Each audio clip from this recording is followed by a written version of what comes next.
Kecewa sih enggak, cuma lebih ke sedih aja nggak bisa ketemu dan dapet titik terang dari orang yang bersangkutan.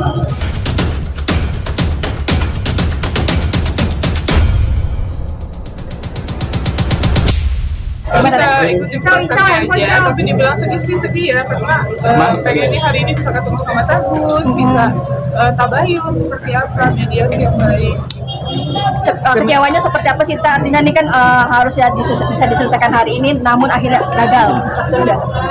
Kecewa sih enggak, cuma lebih ke sedih aja nggak bisa ketemu dan dapet titik terang dari orang yang bersangkutan. Ini kan ada omongan soal pihak ketiga, mungkin bisa jelasin soal pihak ketiga tersebut. Seperti apa sih? Itu justru yang kita mau cari titik temunya ya, gitu kan. Tapi memang karena perwakilan kantornya Bang Eva ini dimandatkan hanya sebagai pemberi pendapat gitu kan, bukan mengambil keputusan, bukan untuk melakukan tindakan-tindakan lain. Jadi memang tidak bertemu. Dan tadi juga kan Bang Farhad sempat telepon, jadi ditarik mundur gitu kan. Nah itu yang kita harap ke depannya memang beliau langsung aja. Untuk pemberian donasi sendiri ada tenggat waktunya nggak sih Bang? Apalagi kan ini pasti ada tenggat waktunya nggak untuk pemberian donasi? Karena kan Agus ini kan Operasi tanggal 20 nanti rencana. Ya, jadi memang kalau terkait penggunaan uang donasi itu kita selalu udah sampaikan ini bisa dirembes, ya bisa dirembes. Dan memang sebelum tim Bang Eva datang pun juga metodenya rembes, tapi memang tidak atau belum dirembes ke kita. Kalau dirembes kita bayar gitu kan. Jadi tambahin lagi rencana medis itu kita minta ya kan. Kita udah punya rencana medis kemarin kan. Apabila ada kebutuhan untuk tindakan yang cukup besar, langsung di DP-kan kok itu langsung dibayarkan, nggak ada masalah untuk itu. Langsung seketika itu juga, itu juga ya. Jadi nggak ada masalah untuk itu. Pada saat yang pertama kali itu tanggal 21-22 Oktober kalau nggak salah ya, itu kita udah mau depositkan gitu untuk rencana tindakan operasi kopaknya Mas Agus. Tapi kan dia nggak ada kabar dan lain-lain. Nah itu yang kita bingung. Tadi udah saya sampaikan juga. Nah sekarang kedepannya seperti apa? Ya kita harapkan mereka tetap komunikasi gitu kan, pengobatan, upaya hukum dan upaya mediasi juga ya berjalan juga gitu. Jadi kita bisa pisahkan lah, jangan dicampur-campur melebar-lebar kemana-mana. Tanggal untuk tanggal 20 ini sudah ada permintaan yang buat donasi. Sampai sekarang ini Mas Geri ini yang proaktif ya sama istrinya Mas Agus Elmi. Setiap ada kejadian selalu saya minta Mas tolong follow up terus, jangan malu-malu, jangan sukan-sukan, udah terus follow up, jangan berhenti untuk memfollow up apapun namanya itu. Mas Geri follow up, waduh Om tapi nggak ada jawaban, follow up terus ya, terus saya minta ayo supaya di follow up. Kenapa? Karena kita mengetahui betapa penting dana tersebut untuk pengobatan. Bagaimana cara kita mengetahui kita harus deposit kemana dan lain sebagainya. Kenapa? Karena kita sudah tidak mengetahui lagi rencana medisnya seperti apa. Dulu kita yayasan yang pegang, Mas Geri paham persis, tapi sekarang kan kita nggak pahami. Itu poinnya ya. Ikut menuju rumah sakit, bantu masih buat Mas Agus. Ikut rekomendasi rumah sakit. JC kita yang rekomendasi, kita yang anterin, kita yang daftarin, kita yang ngurusin semuanya awalnya, dan untuk pembayarannya itu juga kita yang membayarin gitu kan dengan metode reimburse. Jadi nggak ada masalah, mereka udah terbiasa dan udah mengetahui cara kerja yayasan.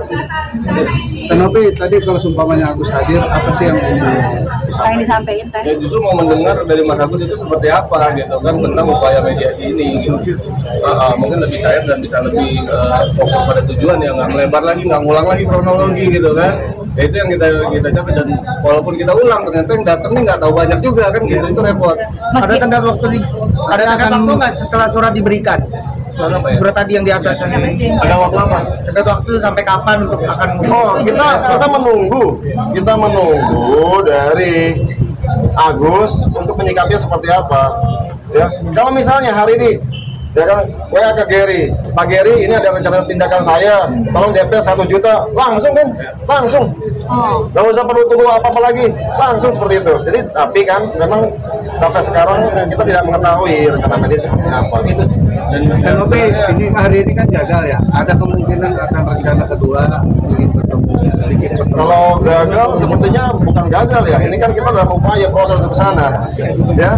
Jadi kita menunggu tanggapannya. Yang tadi saya sampaikan, kalau misalnya ada Bu Elmi ya mencat Mas Geri ini ada rencana medis perlu biaya sekian, langsung kok Itu yang nggak ada masalah. Dari awal kita juga yang awal itu juga bahkan kita mau depositkan, kita mau taruh uang di JC ya di rumah sakit, dan rumah sakit dengan melihat legalitas yayasan itu menyatakan nggak apa-apa Pak, bisa aja nih masuk dulu, yang penting udah ada penanggung jawab dari Betul. itu aja sih. Bang Gary, ini kan rencana kan tanggal 20 kan akan operasi di JSC keduanya kalau nggak salah. Ini gimana nih, mungkin apakah nanti akan menyambut pihak Tenovis sendiri akan langsung mendepositkan biaya untuk penanganan Mas Agus seperti apa? Informasi valid kasih tahu kita sebelum Mas Agus datang, kita bayar juga nggak apa-apa, bisa.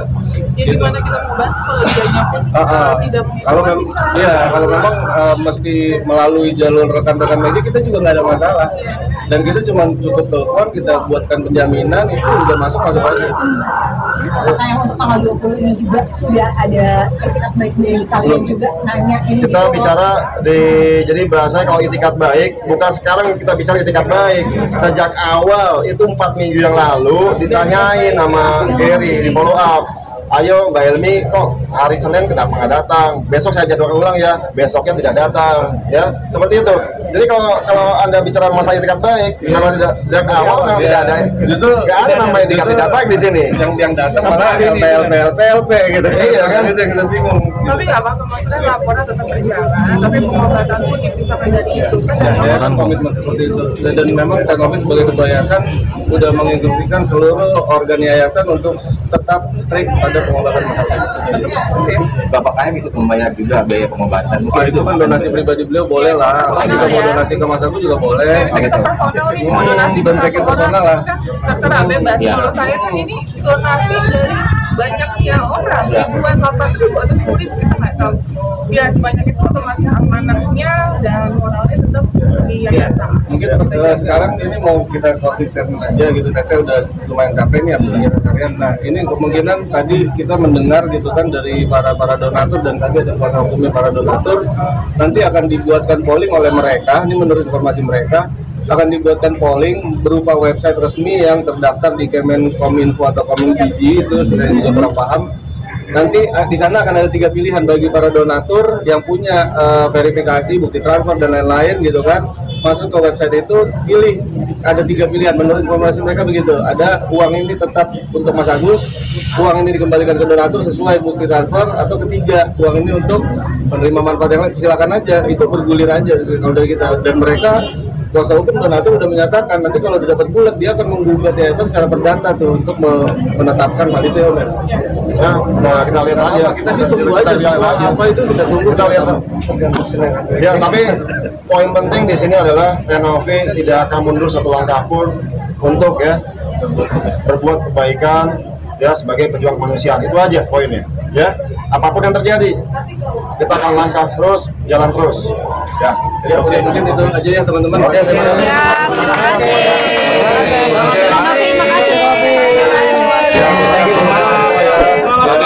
Buka jalan. Buka jalan. Punyanya yang lain. Jadi kita